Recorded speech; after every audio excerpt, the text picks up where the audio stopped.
Thank you for being here on a Friday afternoon. We're here to announce and support the community of Cat Lake and one of the families, the initiative that they'll be starting here today. But before we begin that, I've asked one of our elders, Wilfred, to say an opening prayer and we'll begin. Yeah, Wilfred. Okay. Well, let's stand up.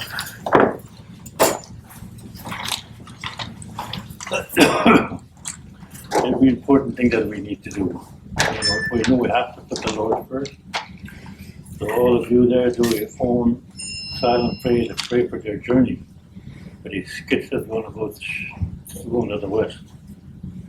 So let's remember why they're doing what they, in their own courage, they decided to do to help other First Nations at a cost, whatever the way they're going, all the First Nations across Canada.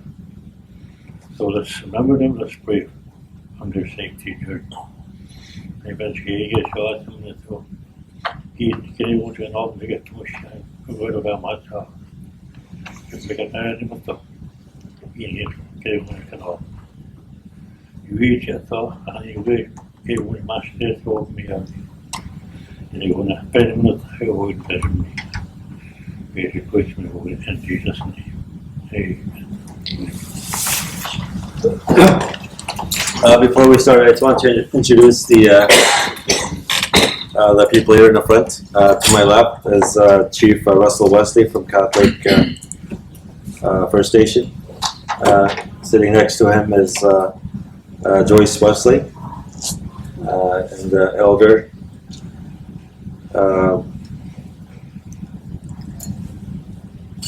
Wilfred. Sorry, Wilfred. And then Wilfred Jr. sitting next to and then to his left is Seth Peters and Christopher Oshag at the end.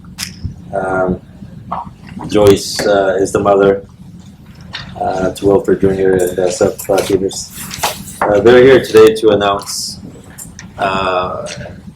something that they've thought about for a while now, which is they wanted to do something to raise awareness around cancer in our communities and the devastating impacts, the high rates of cancer that they're seeing, not just in their community, but right across the Nan Territory, right across the north.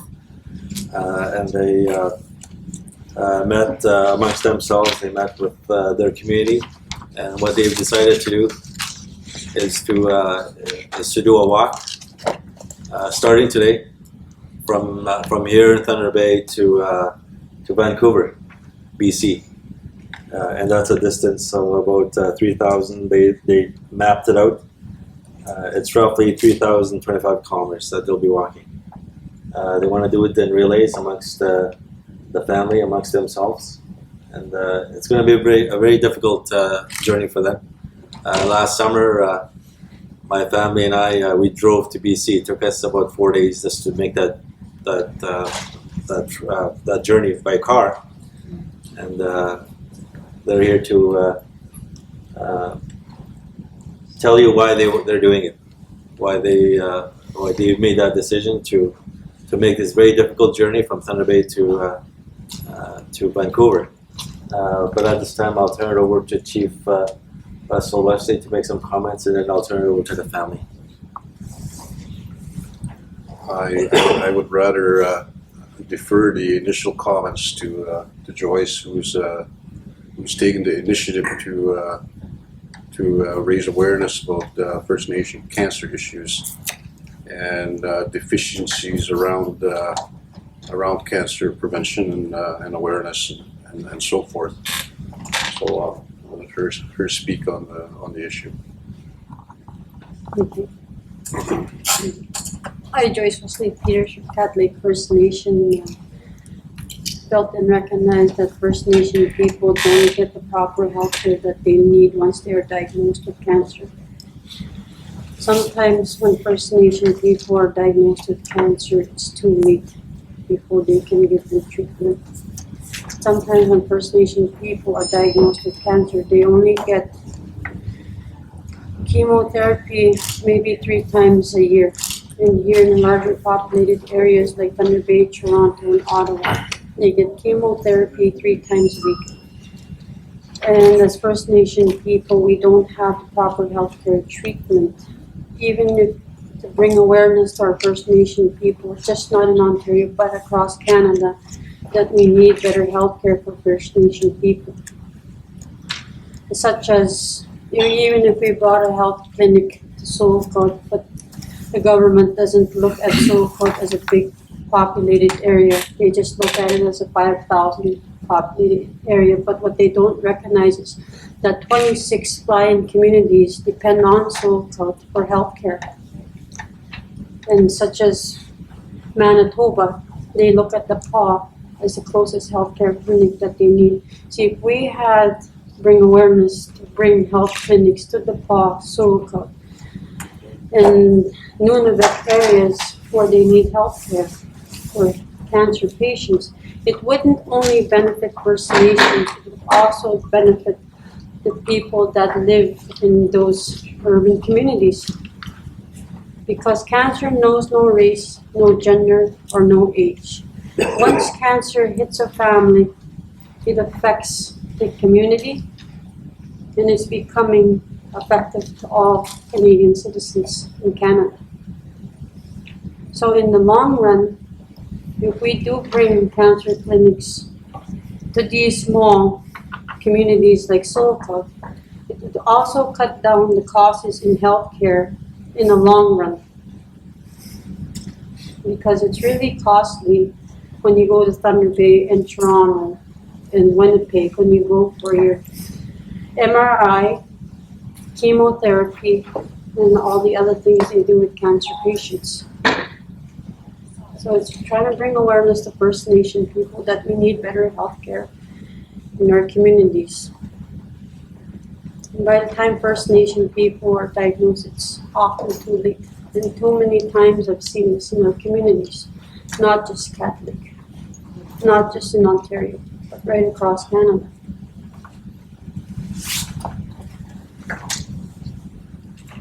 And today we're going to step forward to try and make a change. Not just for First Nations, all the Canadians that live in Canada. Good. Okay, Joyce? Yeah. Wilfred, did you want to say anything? Hey? Did you want to say anything? Again, you're good? I would, you gotta interpret for me. Okay. Okay. Well, I see this thing as a strong encouragement for the young people like 15 and 17-year-olds to take that kind of challenge.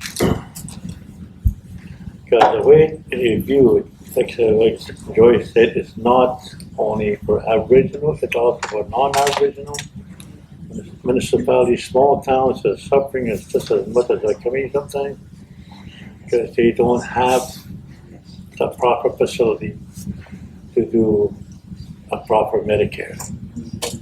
Like we do at Solacau, Red Lake, in our area, they're not, they have to go down south to get treated.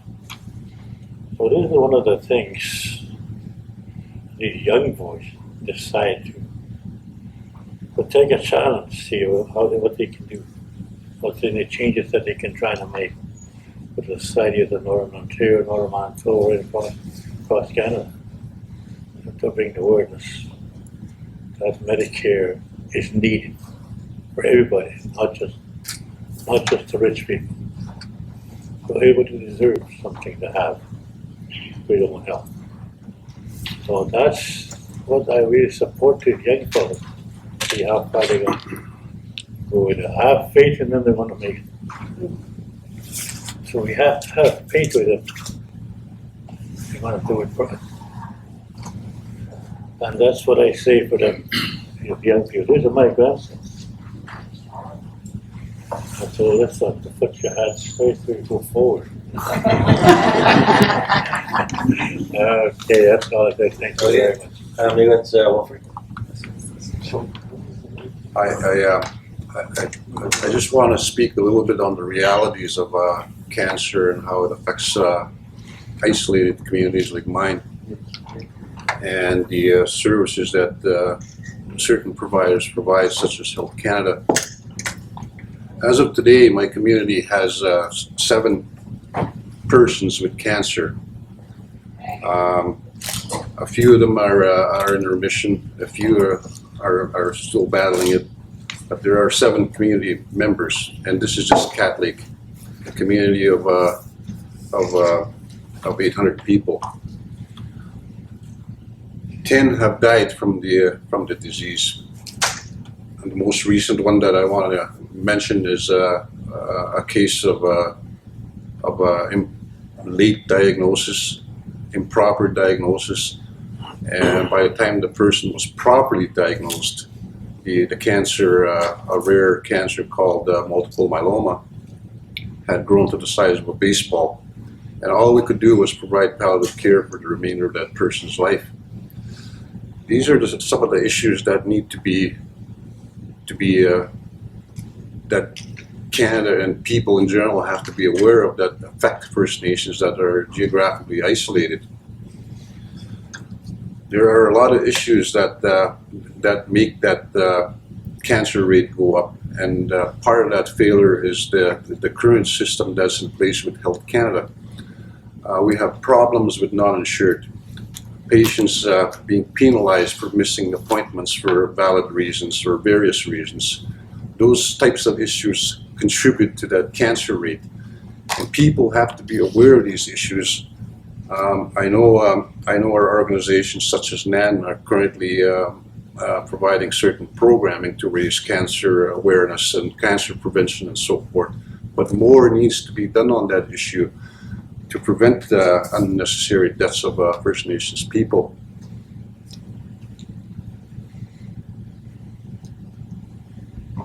I think there has to be extensive work that needs to be done with prevention and the proper diagnosis, and this doesn't only affect my community, and I imagine there's 29 other communities in the NAN area that all have similar problems, and we need to raise awareness on that issue, that there are dispiriting differences between urban centers and First Nations and how cancer is being dealt with, and we need to make awareness of that fact right across Canada. And I think that's pretty much what we're trying to focus on. Cat Lake First Nation is supporting the runners across Canada. We are providing transportation services for them and appropriate logistics to help them carry out their awareness run. It would be great if other communities and other provinces would step up and assist in this initiative. Our organizations are working on the mechanisms to deal with donations and the relations with the various cancer research people, the cancer groups and so forth. That process has been initiated, so I think that's about all I can say on the matter. And there are various people here that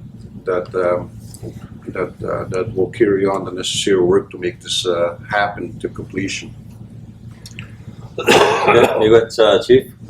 Just before we open up for questions, I just want to reinforce the comments made by Chief Russell and Joyce. These were confirmed.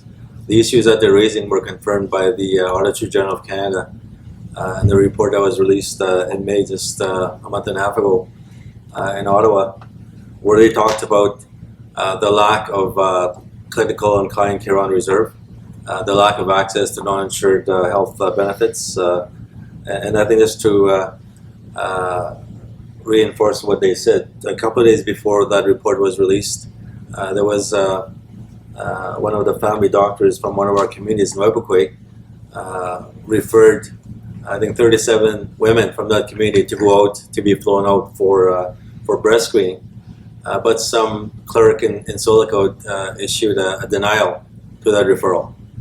And the community members obviously became very concerned in the fact that in his notes, this bureaucrat or this referral clerk said that they can come out when there's other symptoms or if there's other conditions that not necessarily to be screened for breast screening, but if there's other symptoms that they would be flown out. And we addressed that right away.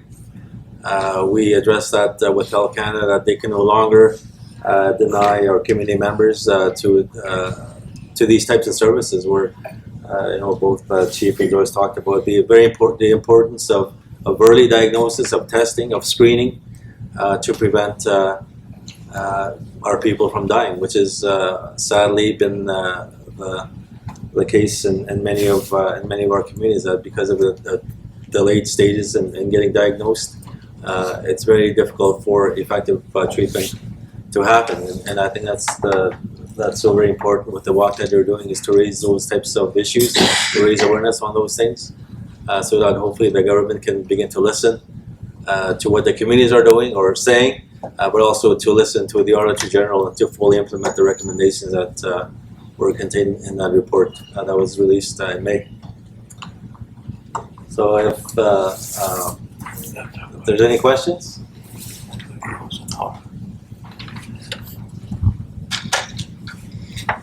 I'd like to thank you for this press conference. I'm Clayton Woodlander from Wabigoon Lake, Ojibwe Nation.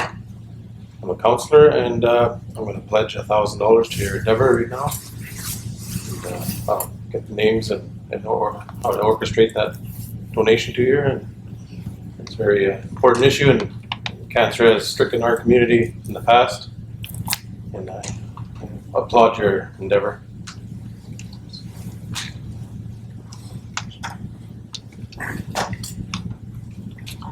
I'm not going to ask a question. I think I just wanted to offer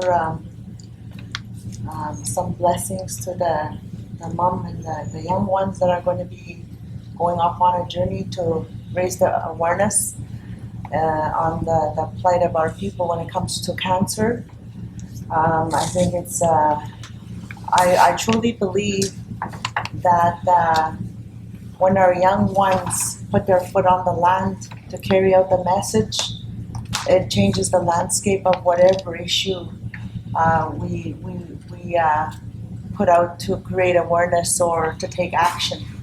I've seen that in the past. So, but I also pray for your, safe journey, and I thank you for doing this. I know it's going to be very difficult, but at the same time, I think it's very important for our people, particularly in the remote.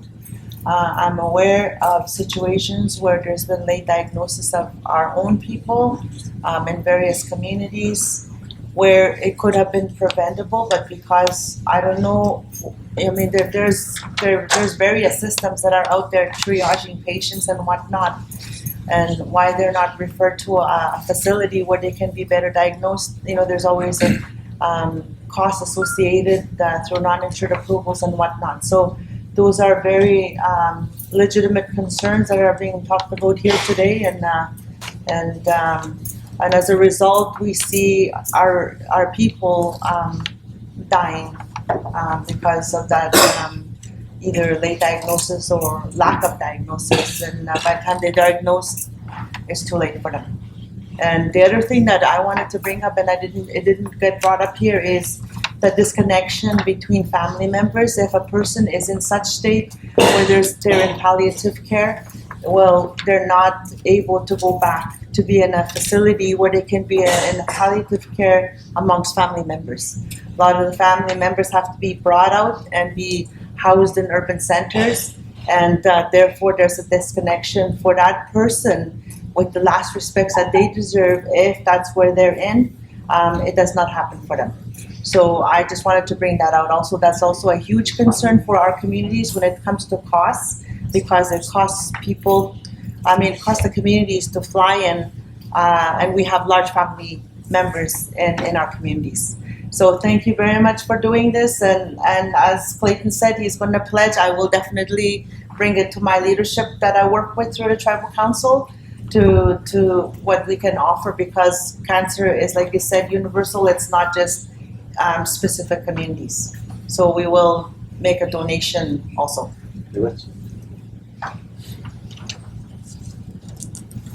Frank McKay, Windigo First Nations Council. I just wanted to, support and encourage the walkers from Cat Lake that are going to go on this long journey.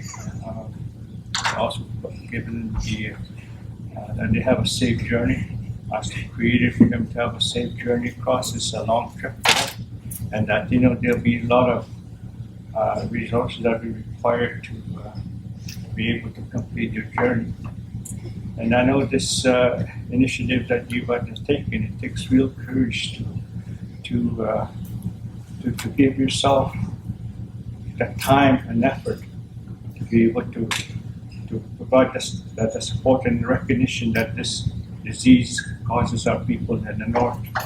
You have taken that initiative to raise our concern from the remote communities, how cancer affects our people, and it doesn't only affect Cat Lake, but it affects all of the First Nations, like you said, and we know that where we are looking. Our institutes, cancer institutes, are researching to find a cure, for this disease, and that responsibility and that you have taken on to be part of finding the cure is very commendable.